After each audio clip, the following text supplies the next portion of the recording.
Presiden Prabowo memberi kesempatan kepada Kapolri Jenderal Listio Sigit untuk menjabat. Tetapi ada satu permintaan Presiden Prabowo tangkap mafia minyak Riza Khalid yang sedang buron sekarang. Jika tidak bisa menangkap Riza Khalid, taruhannya adalah jabatan Kapolri akan dicopot, berikan kepercayaan kepada rakyat. Menteri Pertahanan Syafri Syamsuddin mengatakan kepada Jenderal Gatot Nurmantio tidak usah takut sekalipun. Jokowi turun tangan terkait akan dilengserkannya. Kapolri Jenderal Listio Sigit dan Adili Luhut Panjaitan, ini negara hukum, jangan ada dua matahari. Presiden kita hanya Prabowo, ikutin aturan yang ada di Indonesia. Jenderal Gatot Nurmantio menghargai sikap Presiden Prabowo untuk tidak mencopot Jenderal Listio Sigit sebagai Kapolri. Tetapi menurut Jenderal Gatot Nurmantio ini, taruhan Presiden dengan Kapolri, Jenderal Listio Sigit, jika tidak bisa menangkap mafia minyak Riza Khalid, kemungkinan langsung dicopot dari jabatan Kapolri. Upaya meredam tuntutan terhadap Luhut Binsar Panjaitan dan wacana pergantian Listio Sigit Prabowo malah berbalik arah. Gatot Nurmantio bersama Purbaya Yudhi Sadewa dikabarkan menguat karena sokongan basis Prabowo Subianto. Di ruang publik, tudingan inkonsistensi pada Luhut kian lantang, sementara Kapolri disebut masih berada dalam orbit Joko Widodo. Yang dulu samar, kini jadi terang. Saya tadi baca berita di Tempo, BEM UGM bernama Tio diteror usai kritik pemerintah. Dan ternyata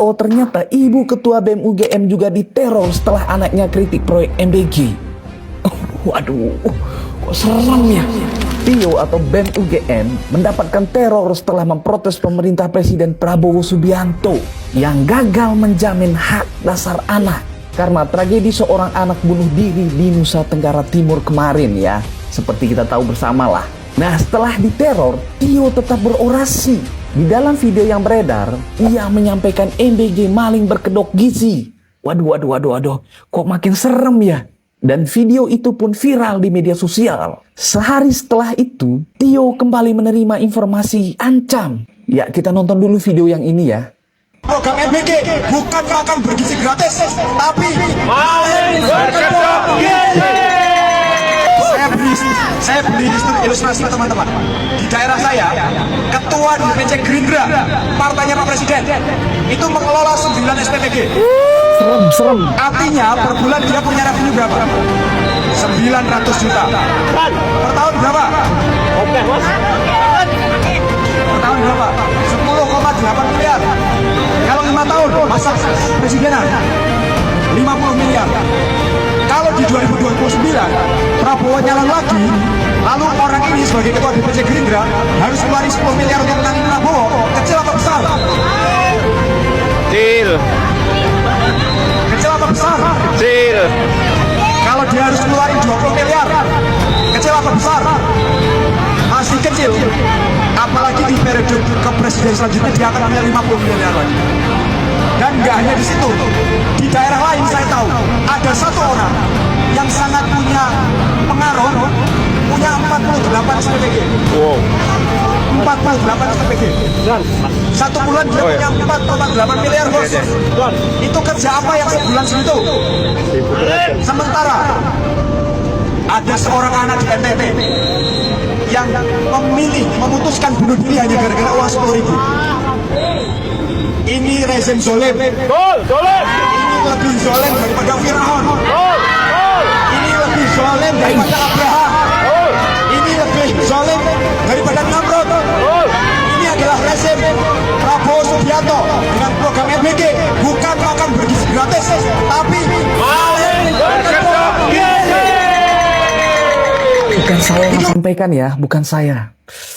Aduh, kok panas ya? Kok panas? Pantas lo diancam, Bang. Kritikan lo pedas, aduh. Oke, saya tidak berkomentar ya. Kalian komen aja di kolom komentar apa pendapat kalian. Oke, gitu dulu ya. Salam hormat. Banyak maraknya penolakan dari aliansi pendukung Jokowi untuk tidak mengadili Luhut Panjaitan dan tidak melengserkan Kapolri Jenderal Listio Sigit. Menteri Pertahanan Syafri Syamsuddin mengatakan, Pak Purbaya sebagai Menteri Keuangan, lanjut terus, jangan pernah takut banyak rakyat yang mendukung kita. Menteri Pertahanan Syafri Syamsuddin mengatakan Presiden Prabowo tahu cara melengserkan Kapolri Jenderal Listio Sigit secara halus. Dengan cara ini, Kapolri Jenderal Listio Sigit tidak akan bisa memenuhi permintaan Presiden Prabowo. Menhan Syafri Syamsuddin memastikan 100% Kapolri Jenderal Listio Sigit akan lengser. Jangan menangis, Jenderal. Hari ini, rakyatmu kembali hidup dalam penjajahan. tapi bukan oleh bangsa Belanda dan Jepang, tapi oleh bangsamu sendiri yang khianat dan jadi penjilat para cukong dan asing. Rakyatmu hari ini berjuang hanya bermodalkan semangat, teriakan, dan lemparan batu dari tangan-tangan yang seharusnya masih digunakan untuk belajar di bangku sekolah, mengetik di bangku kuliah, dan mengais rejeki di pabrik, ladang, dan sawah untuk anak istri mereka. Banyak tangan-tangan kekar yang berseragam gagah di negeri ini, Jenderal. Namun, hari ini justru tangan-tangan kekar itu yang memukuli kami dengan pentungan dan tembakan gas air mata. Banyak pemikir hebat dan orasi ulung berdasi parlente di negeri ini, tapi pikiran mereka yang justru buat kami sengsara. Izin melaporkan, Jenderal, hari ini juga banyak yang mengaku pemimpin, yang merakyat, sederhana, para jagoan, para jawara, orang-orang hebat. Tapi hari ini semuanya bungkam. Atau justru mereka pelaku dan penikmat semua petaka hari ini? Hapus air matamu, Jenderal. Kami tahu kamu pasti sedih. Negara yang kamu perjuangkan bersama ribuan para syuhada puluhan tahun yang lalu, hari ini kembali jatuh ke dalam lubang hitam penjajahan. Era penjajahan baru sudah dimulai. Hak kami dijajah, masa depan kami dijarah, kemerdekaan kami dirampas. Tapi tidak melalui senjata dan agresi militer, melainkan melalui halusinasi manis dan indah bernama reformasi. Ternyata semua hanya tipu daya, pintu masuk bagi neokolonialisasi bangsa asing dan cukong di negeri ini. Aturan hukum dibuat hanya untuk alat penjajahan, untuk alat kekuasaan, untuk alat penjarahan, dan alat intimidasi. Tapi percayalah, Jenderal, kami tidak akan menyerah.